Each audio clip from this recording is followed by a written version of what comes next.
আজকে ছিল একটা অন্নপ্রাশনের ইনভিটেশন। সুন্দর করে রেডি হয়ে বেরিয়ে পড়লাম সেখানেই যাওয়ার উদ্দেশ্যে। আর সাথে ছিল ট্রেনের এই ঝালমুড়ি। ট্রেনে উঠবো আর ঝালমুড়ি খাবো না, তা আবার হয় নাকি?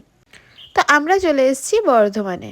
হ্যাঁ, ইনভিটেশনটা আমাদের এখানেই ছিল। আর এই কেকটা দেখো কি সুন্দর না? আর এই হচ্ছে আজকের মেন সদস্য, এনারই অন্নপ্রাশন ছিল। এই মিষ্টি সদস্যের নাম হলো সুনন্দা। ওকে নিয়ে সবাই এত কিছু করছে, বাট ওর তো একটুও কান্না নেই। ও খুব এনজয় করছিল ব্যাপারটাকে।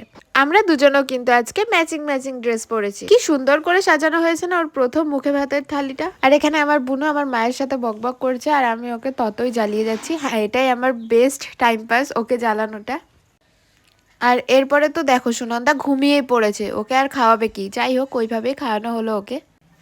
আমরাও খেতে বসে গেলাম। আর এই হচ্ছে মেনু কার্ডটা। কি ইউনিক না মেনু কার্ডটা? প্রথমে চলে এলো ফিশ ফ্রাই। আর ফিশ ফ্রাইটা খেতে কিন্তু দারুণ ছিল। আর সাথে ছিল আরও অনেক কিছু, যেগুলো আমি দেখাতেই ভুলে গেছি। আর লাস্টেই মিষ্টি ছাড়া তো বাঙালির কোনো ভোজই কমপ্লিট হয় না। তো চলো আজকের মতন টাটা, আবার দেখা হবে পরের ভিডিওতে।